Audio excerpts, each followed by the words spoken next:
Hello friends, இன்னைக்கு Navaratri special புட்டு எப்படி பண்ணலான்னு பார்க்கலாம். இந்த நவராத்திரி 9 நாளில் வெள்ளிக்கிழமை இது ஸ்பெஷலாக பண்ணுவாங்க. இதுக்கு தேவையான பொருட்கள்: பச்சரிசி 1 டம்ளர், அது 3 மணி நேரம் ஊற வச்சு தண்ணியெலாம் வடிகட்டி எடுத்து வச்சுருக்கேன். அதே டம்ளரால் 1 டம்ளர் வெல்லம், ஏலக்காய் பொடி, கலருக்காக மஞ்சள் பொடி, துருவின தேங்காய், தேவைக்கேற்ப முந்திரி பருப்பு. வாங்க புட்டு எப்படி பண்ணலான்னு பார்க்கலாம். இப்போ ஒரு வாணலி எடுத்துக்கோங்க. அந்த வாணலியில் அந்த ஊற வச்ச பச்சரிசி அதில் போட்டுருங்க. இப்போ இதை நம்ம நல்லா பொன்னிறமாக வறுக்கணும்.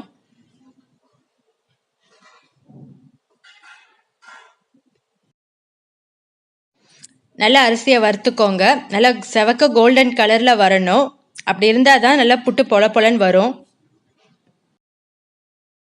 பாருங்க, இந்த மாதிரி நல்லா கோல்டன் கலரில் வரணும். இதான் கரெக்டான ஸ்டேஜ். இப்போ கேஸ் ஆஃப் பண்ணிட்டு இதை ஒரு பிளேட்டில் ட்ரான்ஸ்ஃபர் பண்ணி ஆற விடுங்க. இப்போ அரிசி நல்லா ஆறினதுக்கு அப்புறமா ஒரு மிக்சி ஜாரில் போட்டு நல்லா நைஸாக அரைச்சிடுங்க. நல்லா நைஸாக அரைச்சாச்சு. இப்போ ஒரு பாத்திரத்தில் 1.5 டம்ளர் தண்ணி ஊற்றிடுங்க. அதாவது 1 டம்ளர் அரிசி எடுத்திருக்கேன். ஸோ நீங்கள் 1.5 டம்ளர் தண்ணி ஊற்றணும். அந்த தண்ணியில் கொஞ்சமாக மஞ்சள் பொடி ஆட் பண்ணிக்கோங்க. இது எதுக்குன்னா புட்டுக்கு கலர் கொடுக்கும், அதுக்காகத்தான். ஒரு பிஞ்ச் சால்ட் ஆட் பண்ணிக்கோங்க. அது புட்டுக்கு ஸ்வீட்னஸ் எடுத்து கொடுக்கும். இப்போ தண்ணி நல்லா கொதிக்கணும்.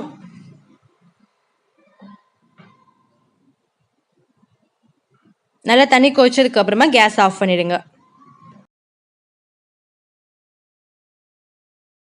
இப்போ தண்ணி நல்லா கொதிச்சதுக்கு அப்புறமா அந்த தண்ணியை அந்த அரைச்சி வச்ச அந்த அரிசி மாவில் போட்டு நல்லா மிக்ஸ் பண்ணிக்கோங்க.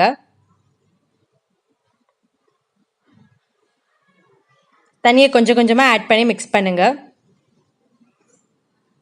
இந்த மாதிரி கரண்டி யூஸ் பண்ணிக்கோங்க. உங்களால் கையில் பண்ண முடியாது.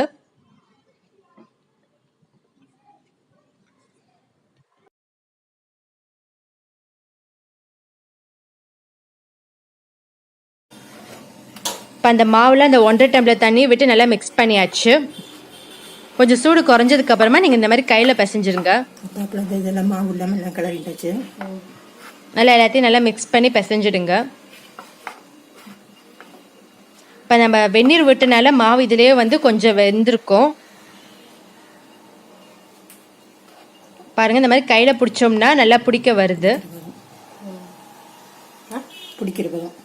பிடிக்கிற மாதிரி ஊற்றிட்டாப்புல அந்த ஸ்டேஜுக்கு. இப்போ அந்த தண்ணி ஊற்றி பிசைஞ்சு வச்ச மாவை வேக விடணும். அதுக்கு இந்த மாதிரி ஒரு இட்லி குக்கரில் இட்லி பிளேட்டில் இந்த மாதிரி கிளாத் போட்டு இந்த மாதிரி வேக விடலாம். இல்லை நீங்கள் டைரெக்டாக குக்கரில் கூட ட்ரை பண்ணலாம். இட்லி குக்கர் இருந்தால் இன்னும் பெட்டர்.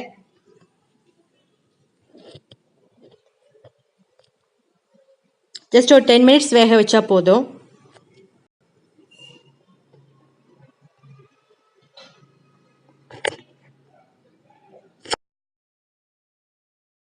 ஒரு 10 மினிட்ஸ் வேக விடுங்க. பாருங்க, அந்த மாவு நல்லா வெந்துடுச்சு. இதை ஒரு பிளேட்டில் ட்ரான்ஸ்ஃபர் பண்ணி ஆற விடுங்க.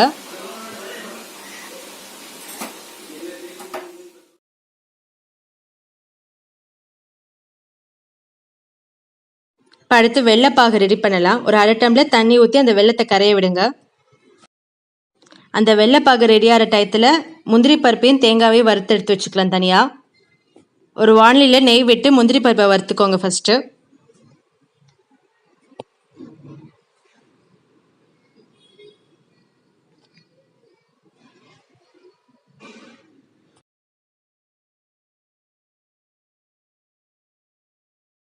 நல்லா முந்திரி பருப்பு கோல்டன் கலரில் வறுத்ததுக்கு அப்புறமா தனியாக எடுத்து வச்சுடுங்க. இப்போ அதே வாணலியில் தேங்காய் வறுத்துக்கலாம். நீங்கள் நெய்யில் தேங்காய் வறுத்தீங்கன்னா நல்லா வாசனையாக இருக்கும். அதே மாதிரி புட்டுக்கு நீங்கள் வறுத்து வச்ச தேங்காய் போட்டிங்கன்னா புட்டு கொஞ்ச நாளைக்கு கெடாமல் இருக்கும். அந்த ஃப்ரெஷ்னஸ் அப்படியே இருக்கும் புட்டில். அதனால தான் வறுத்த தேங்காய் போடணும்.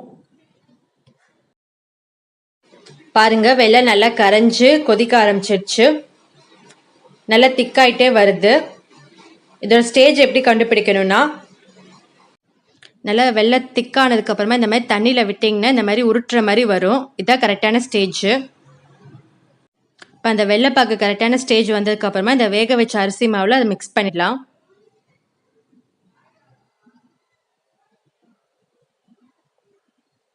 இந்த மாதிரி ஃபஸ்ட்டு கொஞ்சம் கொஞ்சமாக ஆட் பண்ணி மிக்ஸ் பண்ணிக்கோங்க.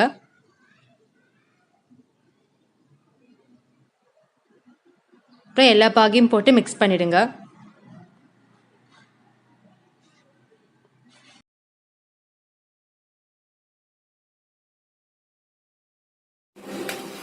இந்த மாதிரி நல்லா மிக்ஸ் பண்ணிக்கோங்க. பாகு வந்து எல்லா மாவுலையும் ஸ்ப்ரெட் ஆகணும். ஸோ இந்த மாதிரி ஒரு கரண்டி யூஸ் பண்ணி நல்லா மிக்ஸ் பண்ணிடுங்க. கொஞ்சம் சூடு ஆடினதுக்கு அப்புறமா இந்த மாதிரி நீங்கள் கையில் மிக்ஸ் பண்ணிக்கலாம். இதில் வந்து ஏதாவது கட்டி தட்டுற மாதிரி இருந்துச்சுன்னா அதை மாதிரி நல்லா உடச்சி விட்டு மிக்ஸ் பண்ணிடுங்க.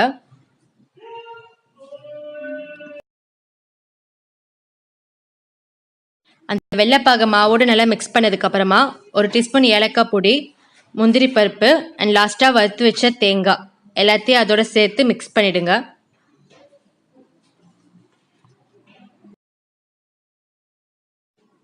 பாருங்க, எல்லாத்தையும் நல்லா மிக்ஸ் பண்ணிட்டோம். ஸ்வீட்டான அரிசி மாவு புட்டு ரெடி. இந்த வீடியோ பிடிச்சிருந்தா லைக் பண்ணுங்க, கமெண்ட் பண்ணுங்க அண்ட் மறக்காம சப்ஸ்கிரைப் பண்ணுங்க.